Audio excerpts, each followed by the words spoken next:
खबर देखिए, हमने आपको दिखाया शपथ ग्रहण हो चुका है और अब अगला कदम ये होगा कि सीएम पद किसके पास जाता है, कौन इसका दावेदार होता है। और ये अभी लाइव तस्वीरें हम आपको दिखा रहे हैं। ये बड़ा परिवर्तन हुआ है स्टेट पॉलिटिक्स से सीधा नेशनल पॉलिटिक्स में अब नजर आने वाले हैं नीतीश कुमार। लेकिन इस बीच जो युग वो पीछे छोड़ आए हैं, जो उन्होंने बनाया, जिसकी संरचना उन्होंने की, अब उसका क्या होगा, ये भी बड़ा सवाल है। तो राज्यसभा सांसद के तौर पर नीतीश कुमार ने शपथ ग्रहण कर लिया है। नीतीश कुमार ने शपथ लिया है और तस्वीरें आपको दिखा रहे हैं। राज्यसभा सदस्य की शपथ ग्रहण किया है नीतीश कुमार ने।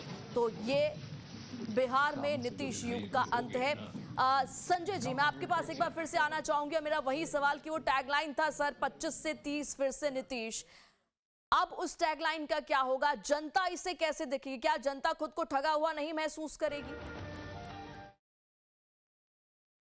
की बात में दम है, लेकिन ये जो परिवर्तन है, ये जी। अप्रत्याशित परिवर्तन नहीं है। बिहार में भाजपा लगातार प्रयत्नशील थी कि उसकी अगुवाई में सरकार बने और भाजपा का चेहरा अब बिहार में दिखने लगे। भाजपा ने एक लंबा वेट किया है, लंबा वेट किया है। उनके पास सुशील कुमार मोदी जैसे बड़े चेहरे थे, लेकिन वे भी उप मुख्यमंत्री तक ही रह पाए।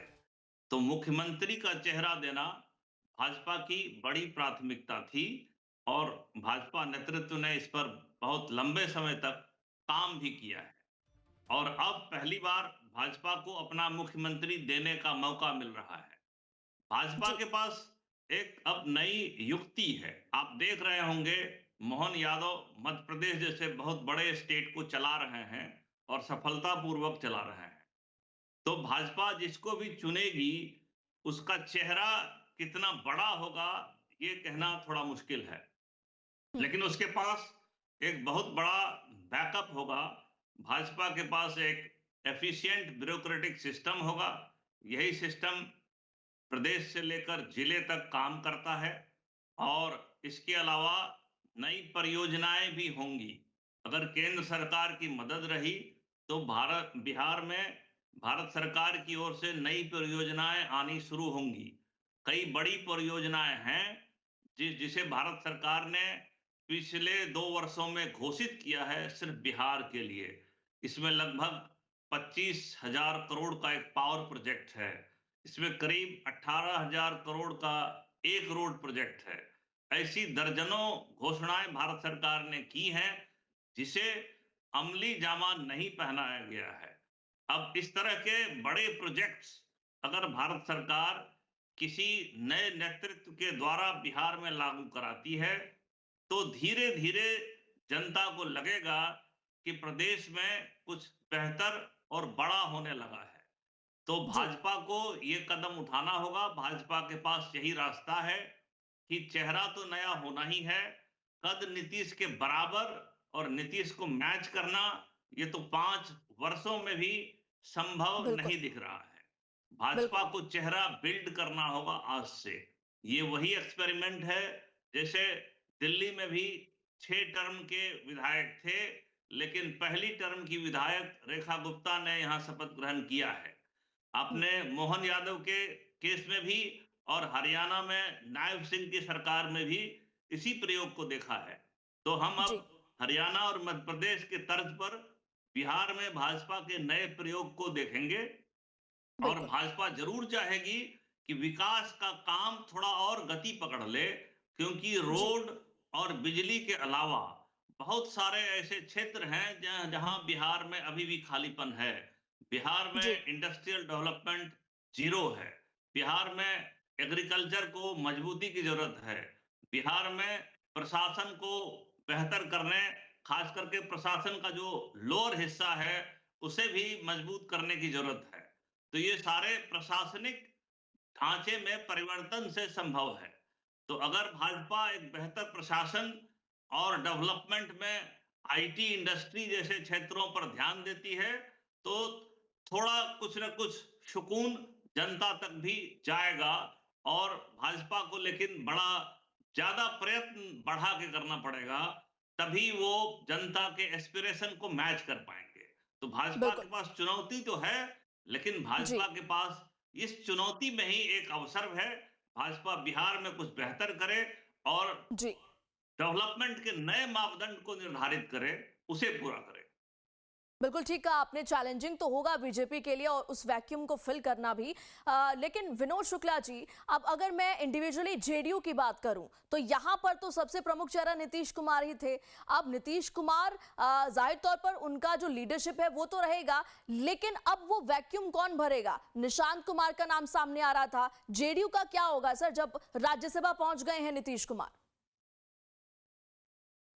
देखिए, ऐसा नहीं है कि जेडीयू में नेता की कमी है। जेडीयू में नेता हैं, उनके केंद्रीय मंत्री लल्लन सिंह जो हैं, राजीव रंजन है।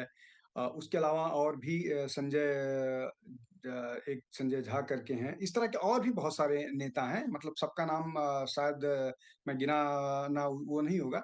लेकिन नेता की कमी नहीं है। क्या लेकिन आपका प्रश्न जो मुझे लगता है कि वो आपके प्रश्न का जो इसेंस है वो ये है कि क्या कोई ऐसा नेता जेडीयू में है जो नीतीश कुमार को रिप्लेस कर सकता है इन टर्म्स ऑफ रीच, लोगों तक पहुंच, जनता हम्म। जो उनका वोटर है, जो उनके सपोर्टर हैं, उन तक पहुंचे और उनको एक साथ जोड़ करके रख पाए। इसको लेकर के मुझे थोड़ा संदेह जरूर है कि क्या जेडीयू में कोई इस तरह का नेता है अभी। वैसा कोई मास लीडर मुझे नहीं दिख रहा है। अपनी अपनी कॉन्स्टिट्यूएंसी के नेता जरूर हो सकते हैं, अपने अपने कास्ट सेगमेंट के, चूंकि बिहार की राजनीति बहुत ज्यादा कास्ट सेंट्रिक है, तो वो कास्ट सेंट्रिक राजनीति के नेता हो सकते हैं और वो चुनाव भी इसी नाते जीतते रहे होंगे कि बीजेपी और जेडीयू का एक ऐसा कॉम्बिनेशन बनता था कि उस बीजेपी के समर्थक और जेडीयू के समर्थक मिलकर के बहुत सारे लोगों को चुनाव जिताते रहे। लेकिन निश्चित तौर पर यहाँ से जनता दल यू की जो पार्टी है, उसका जो आगे की यात्रा है, वो निश्चित तौर पर मुश्किल होने वाली है। बहुत सारे ऐसे नेता हैं जो महत्वाकांक्षी हैं, जो महत्वाकांक्षा में चाहेंगे कि वो उनको कोई बड़ी जिम्मेदारी मिले। अब चूंकि शायद पहले जितना कंट्रोल नीतीश का पार्टी पर रहेगा नहीं, जिस तरह से अभी वो शपथ ग्रहण के समय आप दिखा रही थी, उनके स्वास्थ्य का और जिस तरह से वो साइन करना है, कहाँ करना है, उसको देख करके एक बार फिर ऐसा ही लग रहा है कि वो बहुत सारे निर्णय ले पाने की स्थिति में नहीं है। तो जब कोई एक बाइंडिंग फोर्स अगर नहीं होता है किसी भी राजनीतिक दल में, तो वो थोड़ा-सा मतलब इसको कह देता हूँ मैं, बिखराव जैसी स्थिति आती है।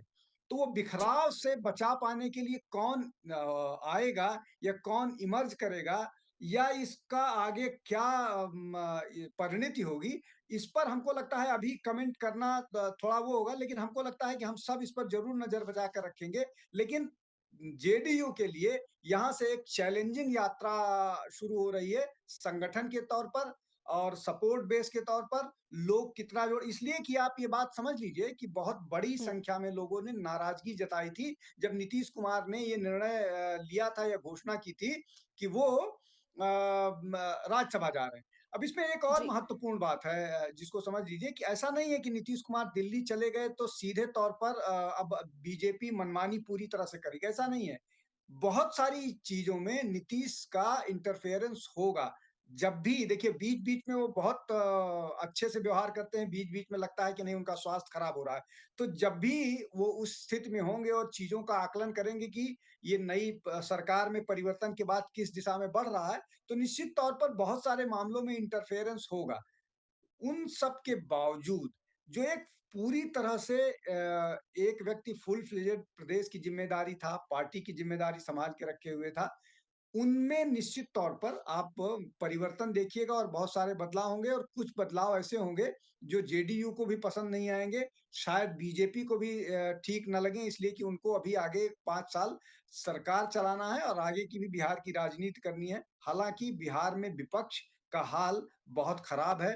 वो अपने आप में ही लगातार अपना नुकसान करते जा रहे हैं और वो विपक्ष के तौर पर अपने आप को प्रोजेक्ट नहीं कर पा रहे हैं। ये एक बड़ी कंफर्टेबल सी सिचुएशन है बिहार की सरकार के लिए, और जी। ऐसा कोई चैलेंज होता हुआ भी नहीं दिख रहा है।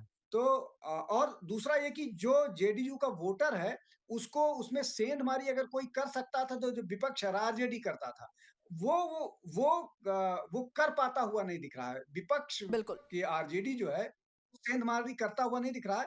इसलिए थोड़ी-सी फ्लूइड सिचुएशन है, जिस पर हम जी। कोई चीज़ कंक्लूज़न या ड्रा अभी नहीं कर पाएँगे। जी। जी।